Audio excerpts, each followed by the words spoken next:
Yo, what's up? It's your boy DJ Elf7. Now, today I got a very special guest. I met this guy out when I was doing the Fight for Night Action. I think I've heard of it actually before. We're gonna get him, meet him. I'm very excited. I'm gonna let him introduce himself, though. Go ahead. Yeah, this is Mike Mccabe from OccupyRadio.net, and yeah, it was good to meet you at that Fight for Nature rally. Yeah. Now I've been out of the country for a couple of years. I did look you up. You've done activism work for quite some time, so you have been involved with some groups Mhm. that I've been involved with back in the day here in New York City. But I've been gone for a while, and around the presidential campaign, there's a lot of newbies. But one thing that I appreciate with working with cats that have more experience in the game, so I'm really excited about today's interview. So my channel is really devoted more towards activism, and tell me about your activism background and experience.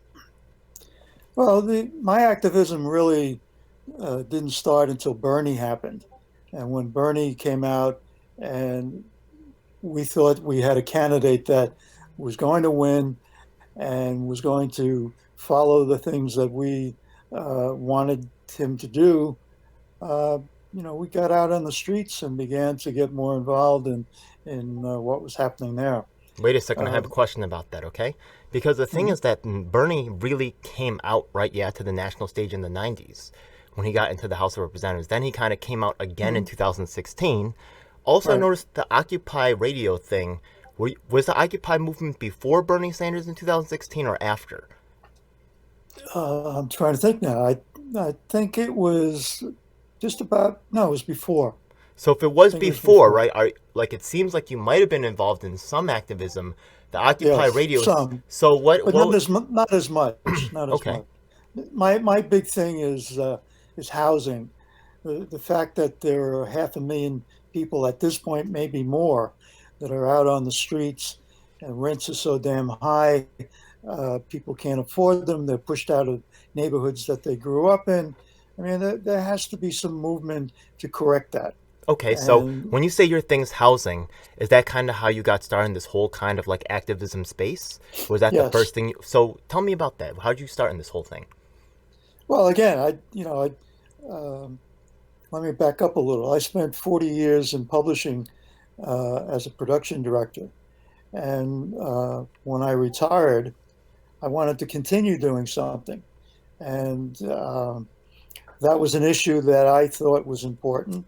So I started going out to rallies and filming the rallies, getting involved with the people that were hurting the most. So that's how it started for me. Um, Okay, and it still continues. I still do that today. Was it 9 years later? okay. I don't want to get too sensitive here, but like, what age range are you in right now? I'm 71 right now. So you lived through the 70s, right? Yeah, that was probably my big era. Yeah. How old were you during the 70s? Well, in 1970, I was 20. So there was so much going on culturally, you know what I mean, like so many protest movements, things like that. Yeah, Were you yeah. around? Did you get it? Were like, you had to have I, seen it. What was it like? I worked at Richmond College on Staten Island in 1970, and every day the Puerto Rican Liberation Army would come into the cafeteria and preach to the students, and then they would rally outside. Were you sympathetic? Did That, you listen to them at that time, or were you oh yeah, kind of tuned out, or what was going on? Yeah. no, I always listen. I listen to both sides. I listen everywhere, but no, they were very instrumental in me becoming more active. Cool, man. I like that. I like that. Okay, interesting. So so look, as your experience of you actually, I think that one of your wife ran for office, correct? She ran for city council opposing Carlos Menchaca. Now, I recently went to a. Carlos, Go ahead. Carlos had been in office already, so he had the advantage of the money and the things that incumbents have. It's tough Uh, for us Green Party candidates, man. It's tough. Yeah, it's tough. yeah, it Yeah. was, but she was the only one that came out at the time that talked about uh, broken windows, and no one else came close to talking about it. My wife is Peruvian, and she grew up in a country that was run by the military for a very long time, and she has socialist background. So her ideas were more what the people wanted, what the people needed. But when the power of capitalism comes into play, we don't always win those games. Okay. Today, my interview with you is going to go a little bit off the usual path. I do have a standard set of questions that we're definitely beginning to. But because of your depth of knowledge in this field, I feel like, I can really go a little bit off. Yeah. So the thing is that if we look at the Green Party going back, the history of it, because I've been in it since the 90s, the thing is that the Green Party has a long history with socialist groups and socialist influence, right? Would you say that your Mm. personal politics are of the socialist variety? Oh, definitely, yeah. Okay, just interesting. Okay, we'll talk more about that Mm. later. I'm Um, also a member of the DSA. oh, cool. Okay. All right. How you feel about that? I sometimes have problems with the DSA, but that's more structural. But I think DSA is very important. Yeah, there's a lot of They stuff know going how on to right now. Yeah. they know how to organize. They know how to get on the streets, and I like being part of the DSA. One thing that really pricked my ears up about when I saw Mike McCabe is not only was he involved in an actual street action, but he was actually, I saw him present. Let me snitch on Mike right now. Yeah.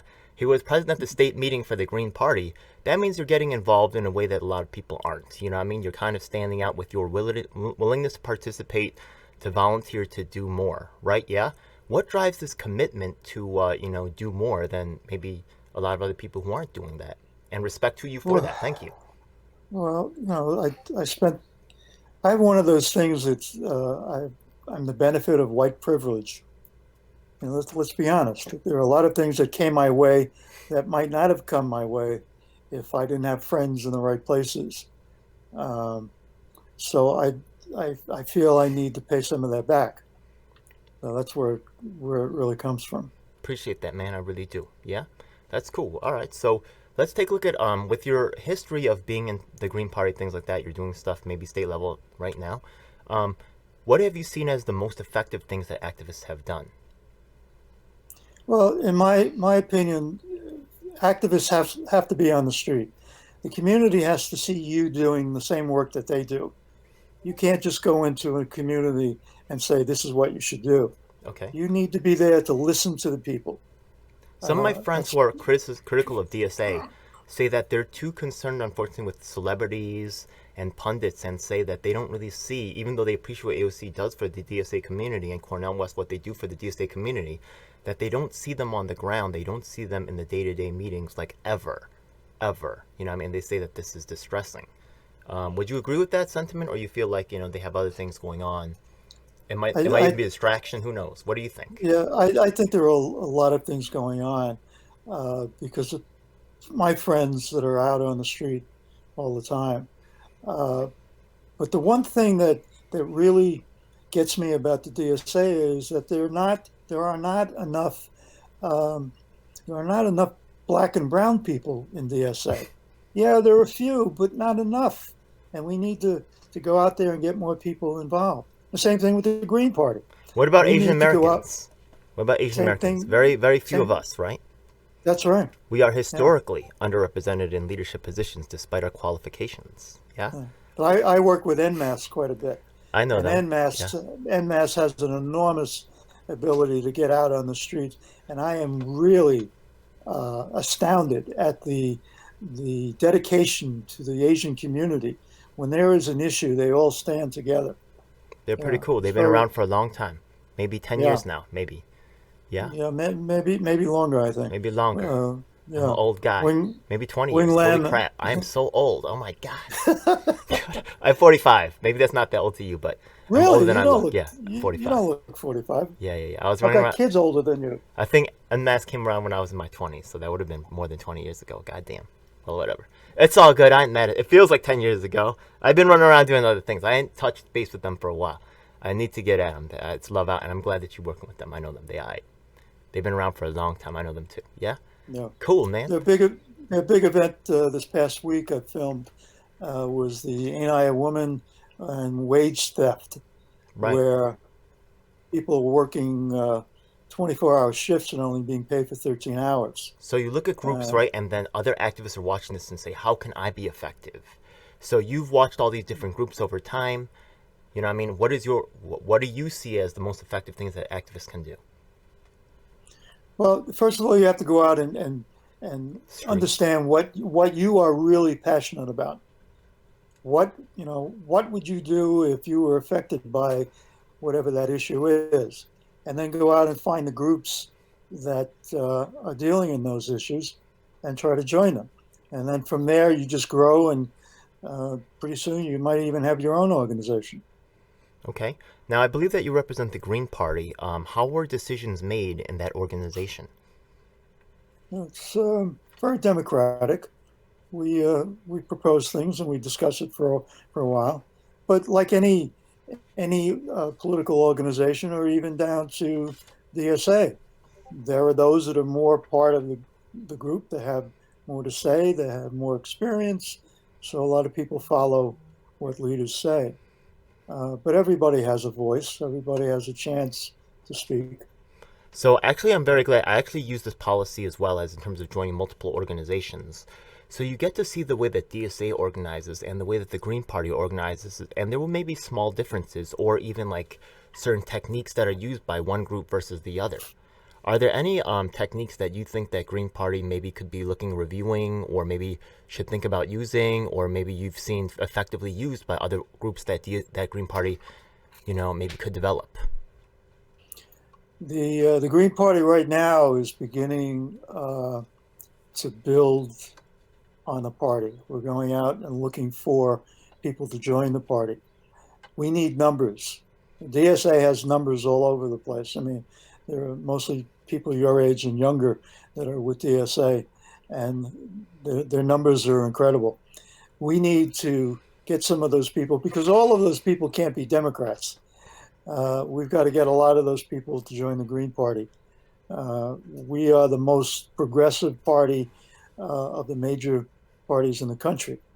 Our platform is an incredible platform, and people need to read it and join the party. Okay, that's good to know. Yeah.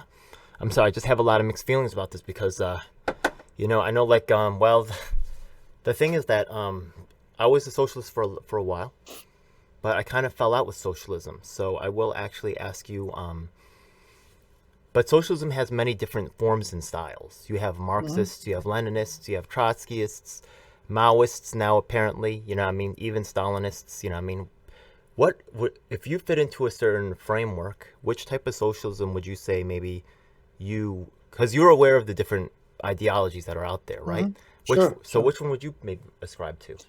Actually, I go around and I tell people that I'm a socialist.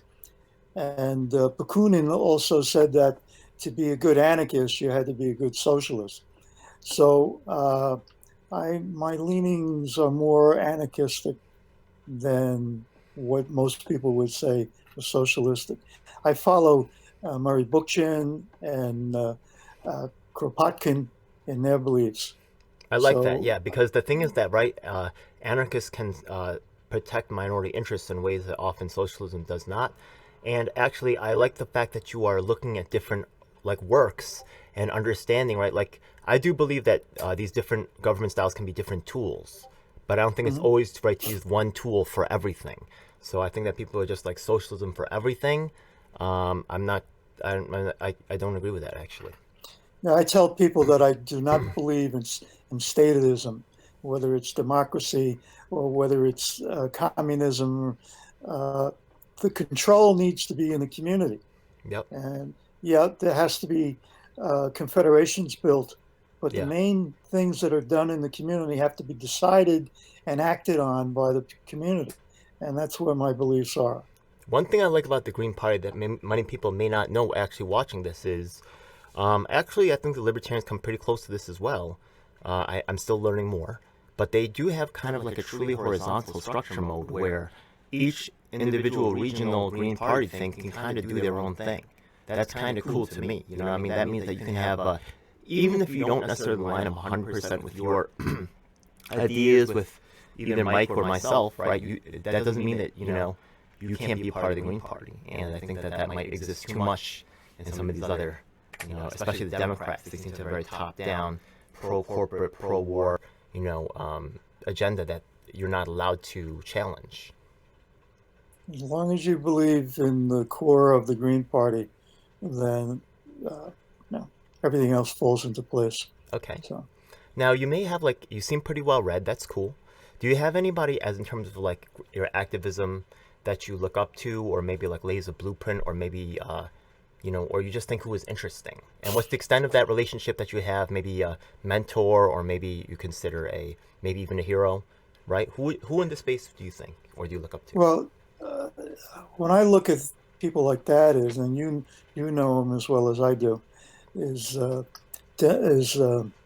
Luis Flores. Lewis, I remember seeing Lewis back, God, when was it? In the 90s, I think. He was the first activist that I saw using video to try and save St. Vincent's Hospital. And then later on, I met him personally at a BAM meeting, and he walked in trying to push issues that he was working on. And he and I have gotten to be friends and we're working together on different projects. He is very dedicated, and it's not often that you see people as dedicated as Lewis. Yeah, I love And that yeah, guy. He yelled the shit out of me though because I got something wrong, but I don't know. I'm new to the thing. I admit that he has more time in the game. I defer to him.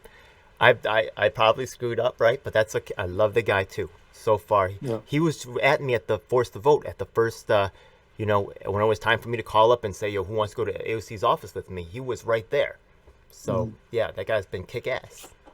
yeah, yeah. Outside of Lewis, I would have to look at there's a guy by the name of Tosh Andrews that works for NMAS. That's pretty hard uh, to top as well. Cool. So yeah, those are the two people I look up to. And like as in terms of like maybe developing your own like activism, like how do you model your own activism based off of the blueprint that they've laid down? Like what's their Well, unique contribution to the game? well, right now I'm at a stage where I think I've had it going out and shooting videos of demonstrations. Now I want to do more sophisticated videos on education of the issues. I went out to California last year with my wife and witnessed all of the homeless roaming through downtown LA. And then we went up to a friend in Canada who's now passed on, but we found homeless people in Vancouver and up in Canada where our friend was living. And I don't understand government. Why government doesn't realize that it's their responsibility to end this homelessness. They do So, realize. They well, do they're not doing realize. anything. Well, because They're they not have doing other anything. priorities right now. They're not as important. Yeah, they have unfortunately they got caught in this cycle of power and corruption and greed, which Mhm. is, which is known about, which is ridiculous. It's open. It's just Nancy Pelosi just bought the Microsoft stock. Everybody knows this. It's just Yeah, embarrassing right. how far our standards have declined where we just shrug our shoulders. I remember when I was growing up, there's no way this would have just gone this far with people just shrugging their shoulders like this. Mhm. There's no Yeah. way. People have become very apathetic towards life in general. It's really astonishing what we've done to our society. Well, actually, a program just like yours, as in terms of like educating the people, a program that I'm trying to lay out. Actually, I have some people that I'm talking to on the West Coast. I don't know if you just saw the third party and independent forum that I just did. No, I unfortunately I missed it. But, Okay, that's okay. uh, I'm working right yeah. now with someone named Jonathan Martin, who's actually one of the few professors on third parties in the nation. He actually has a program called Progressive Party Builders. And I'm also Mhm. working with a guy named James Roguski because, as you know, the New York City, the power is up for grabs right now with the majority of city councils ready to flip, right? But the establishment Right. is working super hard to make sure that their people are getting in. I'm resisting as hard as I can on that, right? But you guess what? The redistricting of House of Representative seats means that also on a national basis that there's a huge potential to upset the power structure right now. Oh, Yeah. definitely, So we're definitely. Yeah. linking, right? We're linking this event to a national event, which should be going off soon. Hopefully, we can have more participation from the Greens and Libertarians who are already significantly involved on this project right here. And I Yeah. think that we could really do something really exciting here. You get what I mean? Greens have pushed ranked choice voting for a very long time. Oh yeah, let's talk about that one. Oh, ranked choice voting. Okay, so look, I understand the good points about it. I love Jill Stein. I know that she was really pushing for it hard, and I think there's good things about it, right? But one Mhm. thing that I found with ranked choice voting for myself, right, because I don't think there's any magical solution or perfect solution here, right? Yeah, I found it made difficult for me to get candidates to talk about the real issues because I'm thinking ranked choice voting they don't want to alienate, right? Yeah, or say anything controversial because they want to be liked by everybody. So I'm really struggling to make these candidates talk about these freaking issues, but they're just, you know what they're doing? Their stupid new strategy of just not talking about it. You know what I mean? I I swear, I want to smack them so hard. You know what I mean? They're just right, and just totally with their understand. fake Yeah. smiles. How do we address?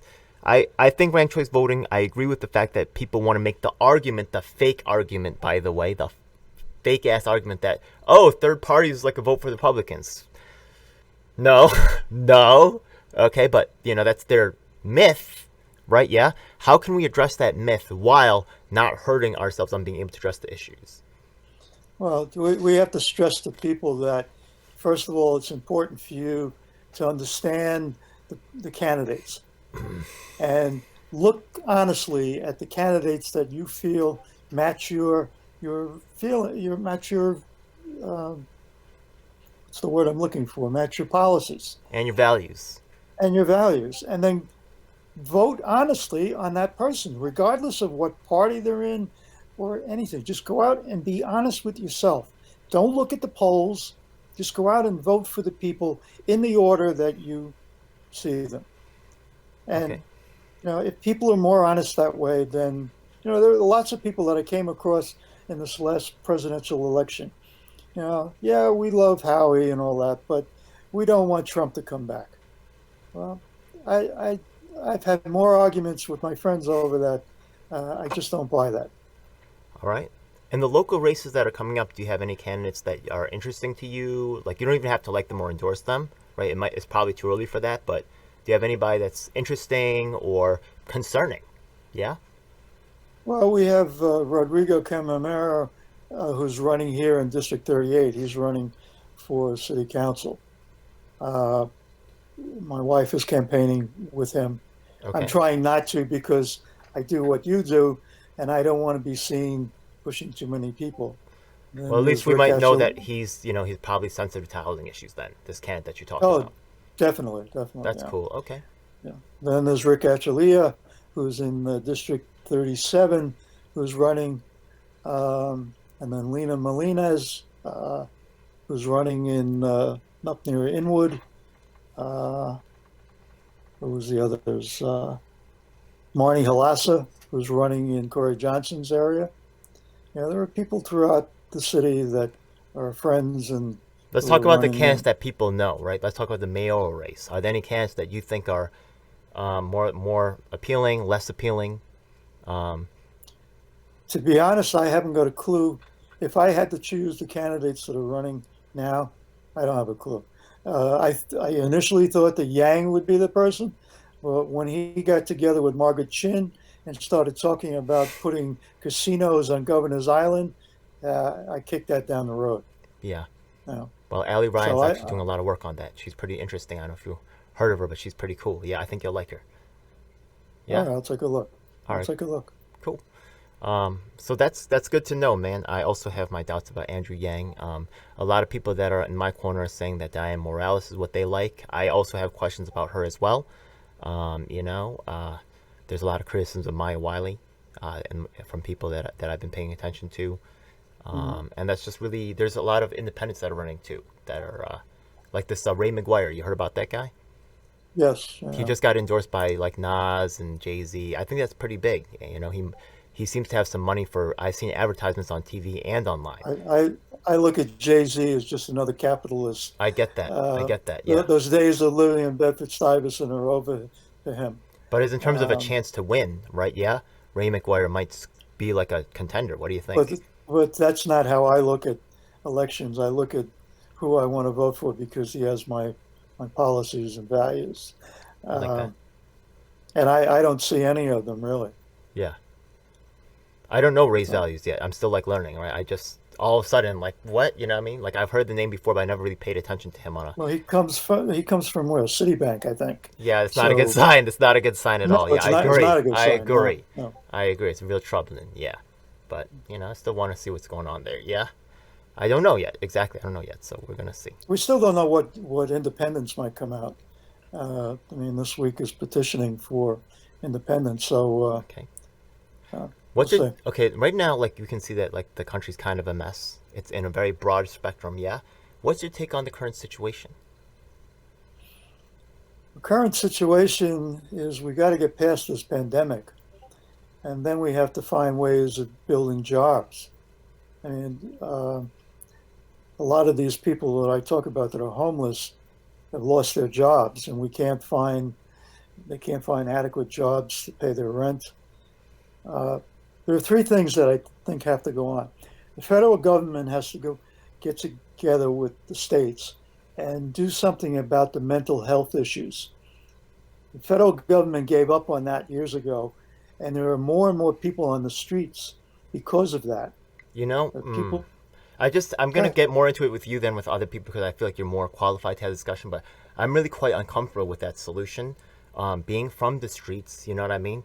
I've been homeless before for a while as well, and it's really easy for. Let me tell you in two ways that the whole mental health issue is dangerous for a street person.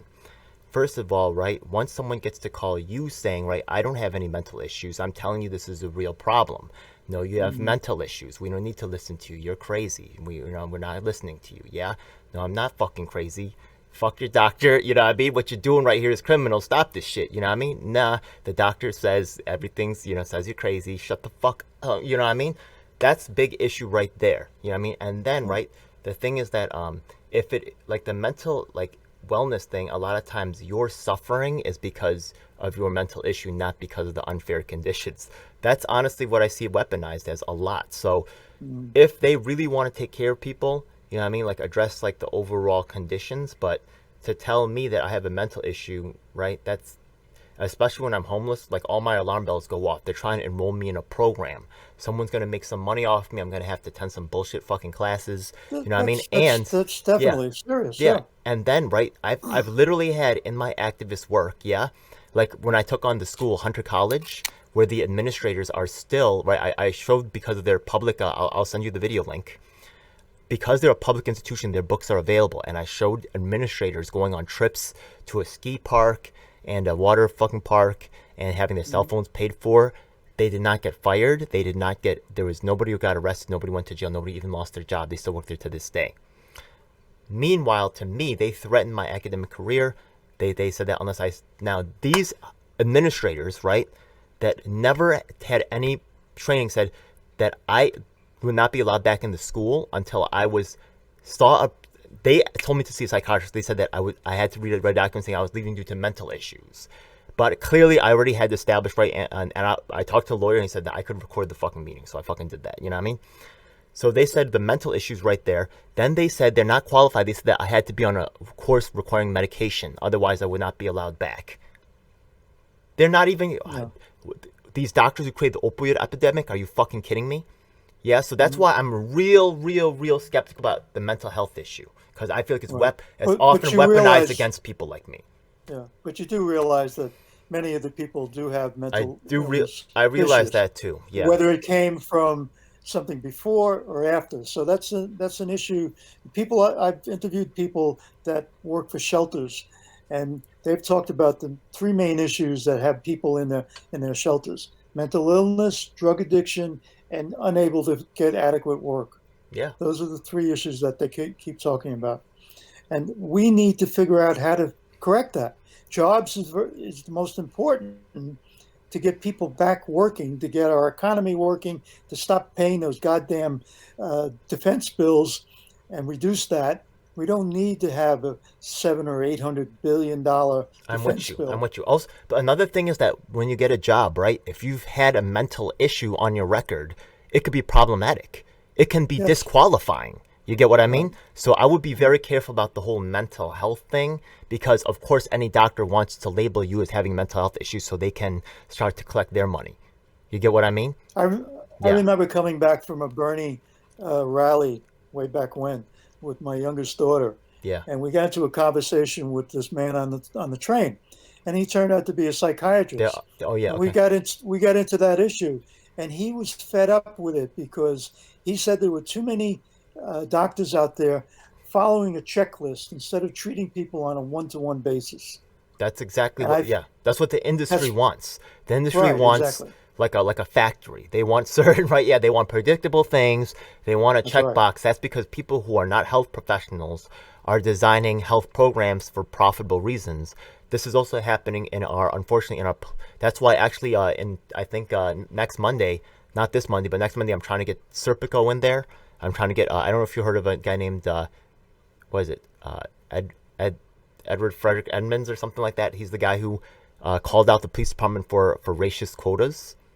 Mhm. He's running for a No, city council right now. So he's expressed interest. So has Stephen Lee, who also has called out corruption in the New York City Police Department. So and also Bill Pepitone, who's a mayoral candidate with police experience. And we're going to try to divine with them. Actually, I talked with Zach Weiner, who's also running for council, about bringing health professionals, right? Yeah, to that event with the cops to discuss, right?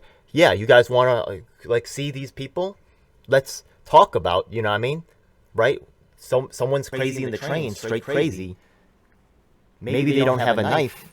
You really want to call the health professionals, or are those health professionals going to really wish to call the police? right, right.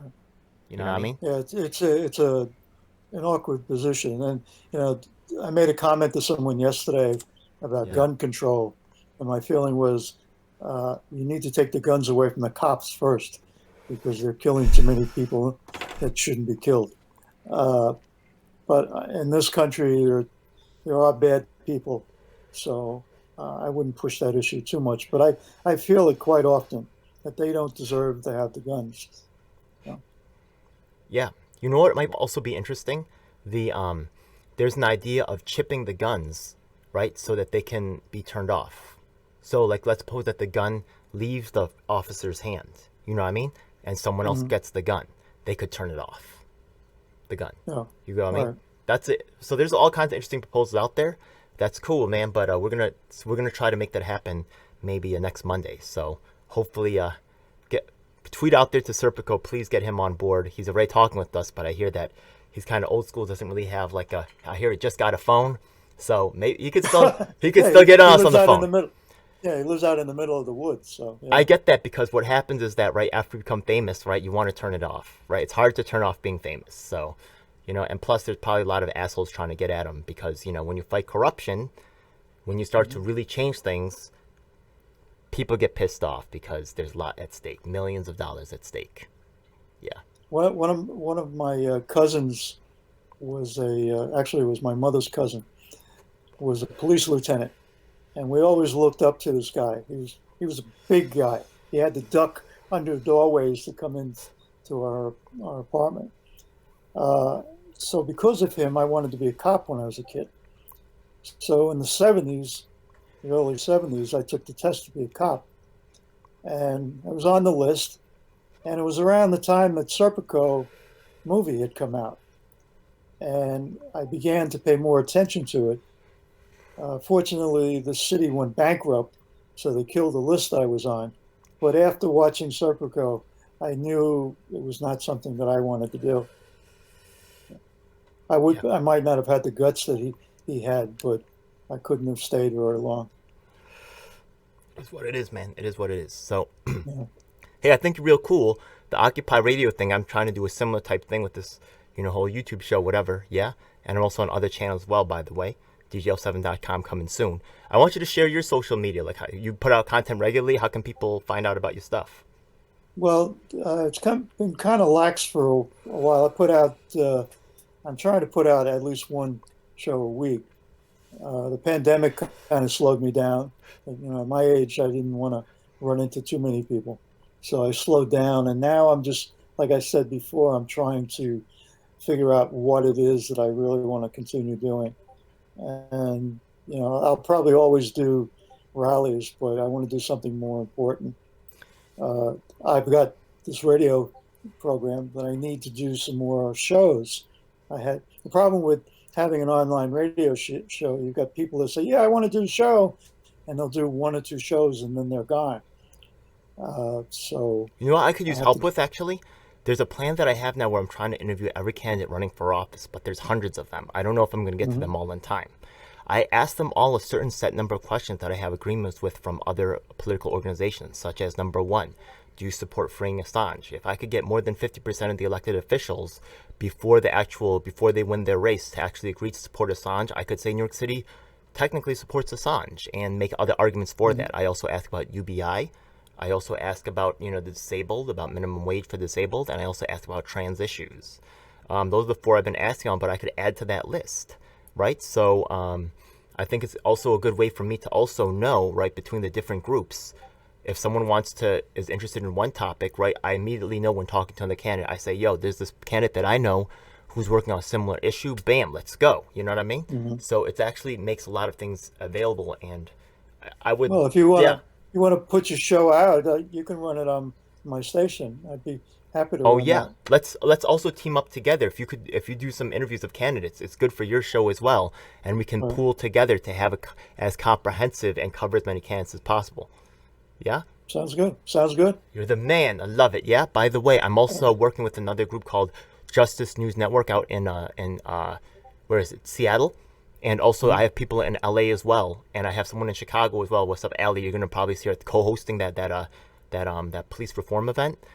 So what I'm hoping to do is also get us into cable access. So the thing is that Brooklyn cable access, you don't even need a residency requirement. So right now, even if you live in Manhattan or Queens or whatever, you can send your show to Brick Arts Media, and Yeah. they will actually Yeah. put I'm up on familiar Brooklyn with cable Brick. access with no other with no other requirement than that. So let's go. Yeah. Let's spread the message and let's take over the airwaves, man. I'm gonna try to get us nationally distributed, man, Yes. with a show with all of us together. You get what I mean? One thing I wanted to mention that I wanted to start, and I have a few. Talking about this, I forgot to mention Anthony Beckford is also running for city council. And the reason I mention him now is that he runs a cop program, a cop watch program. And what I wanted to do was to get a network of cop watchers across the city and have them on, let's say, 10 o'clock at night or whatever, watching their neighborhoods. Yeah. So think of that. We could bring that back. That's not a problem. I have a Slack in the comments description right there for organizing. If you guys want to Mhm. join, also all the candidates that are running for office are also networking there, so they can go and take care of the paperwork together. So if you want to interface with candidates, right, that's another place where you guys can do that. So welcome aboard. Yeah, Sounds good. yeah. All right. So God bless. Oh wait. Just before I go, yeah. Wait. Did you share all your information? Wait. How are you putting out your show and all that? Is it on Uh, OccupyRadio.net? it's on occupyradio.net as the website. I put Okay. my videos out on YouTube. I have a Instagram and a Facebook page that I run. I primarily distribute through Facebook throughout pages that I've joined over the years. Okay. Like So that's which how I get. you mean like the groups and stuff? Well, there are green pages, anything with green in it. I go out socialist pages. Then I pick Bushwick and Bedford Stuyvesant and the Bronx people that I have friends. I Cool. distribute that way. So Yeah, I'm in the story network as well. I'm in a lot of Tulsi pages, so that's cool, man. I'll help distribute and also some Tulsi locals for right now. So we'll see if we can get you some Tulsi people up in your corner. sounds good to me. Yeah, and what about Twitter? You also have a Twitter, but I guess you didn't really talk about that. You're not really putting up on Twitter that I, much. I I use it occasionally. I'm not a big Twitter fan. My wife is a huge Twitter fan, and she breaks my chops all the time Let's about share her info. not doing it. What's the because she's doing a lot of political work. What's she up to? Well, she's working on a documentary Okay. that she's been working on for some time. Like I said, she's from Peru, and there were 8 journalists that she worked with back in the 70s So what's that were that Twitter? killed. What's that Twitter we could find about the movie coming out and stuff? Uh, she doesn't really have it up any longer. Oh, okay. I'll, That's okay. All I'll right. send it to you. We That's can just for my talk about Twitter it heads. later. There's a lot of Twitter heads on my channel. Yeah. All Yeah. right. So another thing is that's great, man. I hope people like definitely subscribe to your channel. I'll put the links below in the comments. And I just want to ask you, what's your plans for the future? You got like any special?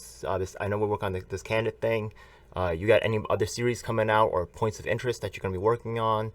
What's going on with you for the future? Well, like I said, I want to get some shows put together for my radio station, and I plan on doing more serious videos, educational videos on the issues. That's what I'm planning at this point. If I could help you with that, I'm down, bro. I'm right here. Okay, I got your number. God bless, my brother. It was great doing All this right. interview. Thank you so much. Same here. Thank you. See you. Peace. Have a good night. It's a dark day in our nation when high-level authorities will seek to use every method to silence dissent. The truth must be told. And if you want the truth, you need to check out independent media producers just like myself, DJ L7. You should subscribe and hit the bell icon to get notifications when I release a new video. Truth of these We are words on all is the major beyond doubt. platforms. That includes Facebook, Twitter, Instagram, and of course YouTube. Unfortunately, we have definitely seen that these mainstream outlets will cave to corporate interests, so we encourage you to join our independently moderated communities of Reddit and Discord. We also encourage you to subscribe to us on BitChute Daily Motion so you can see the content that YouTube doesn't want us to let you see. Hey, now it's time for the most important part of the video. That's right. It's time for us to tell you about the Taking Action Group. Do you need an activist? Or maybe there's no activists around willing to help you with your cause and you need to learn to become an activist. That's exactly why we're here. Every week we get it with people from across the nation, in fact even sometimes internationally, and we develop strategies and a game plan to address the issues that are affecting all of us. Every week myself from New York City and of course my co-host Lisa from Los Angeles provide a coast-to-coast perspective on what's going on in the country. If you want to donate to help out with expenses, travel, equipment, stuff like that, then I definitely appreciate it, and you can hit us off at Venmo or PayPal. Thanks a lot. Hey, by the way, we also have a merch store, so check it out. Oh my goodness, it seems like you've reached the end of the video, so make sure you check out some of our other videos. Make sure you subscribe. This is your last chance to do so thanks a lot. And looking forward to seeing you on the next one. Hope you guys enjoyed. Please comment below if you have any questions or issues you'd like me to address. And if you're an activist, the time to make things happen is now.